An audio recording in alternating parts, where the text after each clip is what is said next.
अस्सलामुअलैकुम नाजरीन, आप देख रहे हैं ड्रामा सीरियल इश्क तुमसे हुआ, जिसकी आने वाली एपिसोड बहुत होने वाली इंटरेस्टिंग। आप देखेंगे कि गुल की ज़िंदगी में ये खुशियां बस चंद मिनट की होती हैं, क्योंकि वो समझ रही थी कि खाला बच्चे का सुन के शायद बदल चुकी हैं। उसे क्या पता, ये तो उनका बर्ताव वक्ती तौर पर है, क्योंकि अभी अभी बच्चा भी नहीं हुआ तो वो थोड़ा बहुत चेंज हो गई। हर वक्त बच्चा बच्चा ये कहती रहती हैं, जिसकी वजह से गुल को खौफ होना शुरू हो जाती है। और गुल कहती है कि ये क्या मतलब है, क्या ये मेरा बच्चा नहीं है। अमर के हर वक्त मुझे ये खाला एहसास दिलवाती रहती हैं, क्या मैं उस बच्चे की माँ नहीं हूँ। तो इस पर अमर कहता है, गुल मेरी बात सुनो, तुम्हारा तो पहले भी एक बच्चा है और ये मेरा पहला बच्चा है। अम्मी सिर्फ इसकी केयर के लिए तुम्हें कह रही हैं। इस पर गुल कहती है कि मैं मानती हूँ, लेकिन ये चीज़ मुझे बिल्कुल पसंद नहीं है कि वो हर वक्त मुझे टोकती रहती हैं। इस पर अमर कहते हैं, तो वो ठीक कह रही हैं, उसमें कौन सा वो गलत कह रही हैं,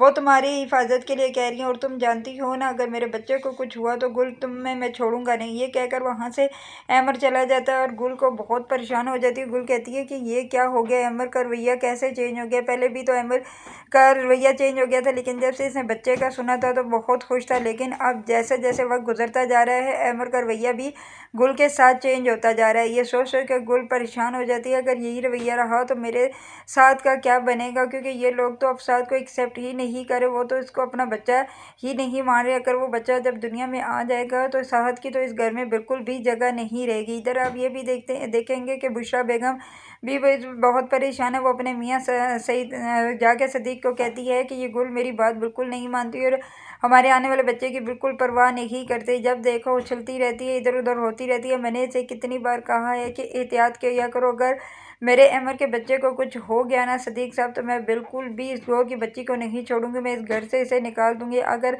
इसे मेरी बात क्यों नहीं समझ आती। इस पर सदीक साहब कहते हैं कि बस करो बुशरा, तुम्हें क्या हो गया है, वो भी एक माँ है, क्या उसे नहीं पता कि वो कौन सी उसने एहतियात करनी है और क्या नहीं करनी। और एक दूसरी बात ये इधर आकर उसके सामने हर वक्त उसके बच्चे को क्यों तुम कोसती रहती हो, वो भी तो एक माँ है और वह ये बात नहीं सह सकती। इस बार आप देखेंगे कि सदीक साहब समझाकर वहाँ से चले जाते हैं और इधर अमर जब शाम को घर वापस आता है तो वो भी इससे यूं ही नाराज़ रहता है। दूसरी तरफ आप ये भी देखेंगे कि जब बुशरा बेगम बाहर आती है और आगे से गुल बैठी हुई होती है अपने बेटे को उठाकर, तो कहती है कि गुल हर वक्त तुम इस बच्चे की केयर करती रहती हो, कभी हमारे बच्चे का भी ख्याल किया करो, अगर उसको कुछ हो गया तो मैं तुम्हें छोड़ूंगी नहीं। इस पर कहती है कि खाला जान आप कैसी बातें कर रही हैं, ये भी मेरा बच्चा है, वो भी मेरा बच्चा है, मैं उसको कैसे ऐसे नुकसान पहुंचा सकती हूँ, मैं तो कभी भी ये सोच नहीं सकती। इस पर वो कहती है कि अपनी ज़ुबान बंद करो, तुम बहुत ही अपनी ज़ुबान चलाती हो, क्योंकि तुम जानती हो ये मेरी अमर की औलाद है, अगर मेरी अमर की औलाद को कुछ हुआ तो मैं छोड़ूंगी नहीं। तुम तो वैसे भी नहीं चाहती थी कि अमर की कोई औलाद हो, ये तो अल्लाह ताला ने दे दिया, अब तुम्हें मजबूरन इसको पैदा करना है। इस पर गुल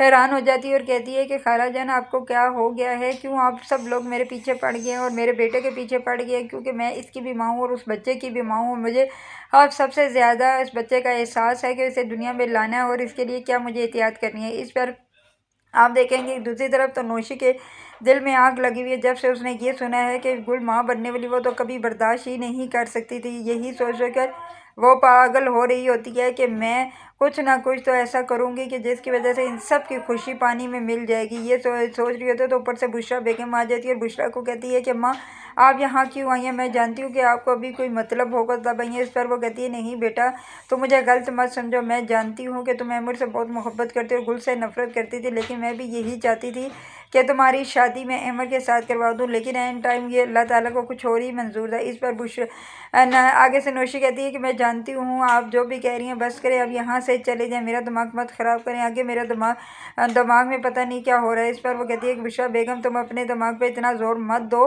तुम ठीक सब कुछ ठीक हो जाए, सब सब कुछ ठीक हो रहा है। और आप देखेंगे कि इधर इधर वो ये सोच रही होती है कि अब मैं गुल को कैसे नुकसान पहुंचाऊं। अब उसने एक और नया प्लान बनाया कि मैं गुल के खाने में नज़र डाल दूंगी और जब वो खाना खाएगी ना गुल रहेगी ना ही बच्चा रहेगा, जब वो दोनों मर जाएंगे तो अमर खुद ब खुद मेरा हो जाएगा। इधर आप देखेंगे कि वो गुल के लिए खाना बनाती है और गुल के कमरे में लेकर जाती है, लेकिन गुल तो वैसे भी अमर और अपनी खाला से नाराज़ थी और इस वजह से वो बिल्कुल ही ये नहीं चाहती थी कि मैं किसी से बात करूँ, वो खाना ही नहीं खाती। दूसरी तरफ आप देखेंगे कि वहाँ पर नफीस को एक कॉल आती है और वहाँ पर उसके पास माँ भी बैठी हुई होती है, जहाँ इस कॉल में बताया जाता है कि एक नामी आदमी का एक्सीडेंट हो गया जिसकी कल रात डेथ हो गई थी। अगर आप लोग जानते हैं तो आप आकर हॉस्पिटल में उसकी लाश की शिनाख्त कर लें। इधर जब वो कॉल बंद करता है तो उसकी माँ कहती है कि बेटा ये कॉल किसकी थी। तब वो बताता है कि अम्मा मैं आपको क्या बताऊँ, अगर सुरैया सुनेगी तो वो तो पागल हो जाएगी। तो उस पर उसकी माँ कहती है कि क्या सुरैया सुनेगी तो पागल हो जाएगी। वह कहता है कि आप जानती है कि कल रात को नोमी भाई का एक्सीडेंट हुआ और जिसमें उनकी मौत वाक़ हो गई। आज अभी हॉस्पिटल से कॉल आई है कि अगर आप इस लाश को जानते हैं तो आकर इसकी शिनाख्त करें। इस पर वो हैरान रोना शुरू हो जाती है बुढ़िया। ये सब कुछ जब सुरैया सुनती है तो उसका तो होश ही उड़ जाते हैं और उसी टाइम उसका दिमाग ख़राब हो जाता है। वह कहती है कि मैंने ही नोमी के साथ बदतमीज़ी की थी, उसे घर से भेजा था, मेरी वजह से ही नोमी मरा है। इधर आप देखेंगे कि जब गुल को भी पता चलता है तो गुल की तबीयत ख़राब हो जाती है जब अपने भाई का सुनती है। तो जब बुशरा बेगम अहमद को कहती है कि इससे क्या हुआ था, वो बताता है कि नोमी का एक्सीडेंट होने पे मौत वाक़या हो गई है। तो वो कहती है कि अगर उसकी मौत वाक़या हो गई तो हम क्या करें, इसे कहो अपनी सेहत का ध्यान रखिए, अगर जैसे ये हरकतें कर रही है इस तरह तो हमारे बच्चे को नुकसान पहुँचेगा। अगर मेरे बच्चे को कुछ हुआ तो मैं छोड़ूंगी नहीं। नोमी ने कौन सा इसके सर पर हाथ रखा हुआ था, कौन सा इसे घर लेकर जाता था। इसकी भाभी और भाई तो उसको मुँह नहीं लगाते थे और आज इसे इतना दुख हो रहा है अपने भाभी और भाई का। तो इस पर आगे से जब गुल को ज़रा होश आता है तो वो अहमर को कहती है कि अहमर खाला जान क्या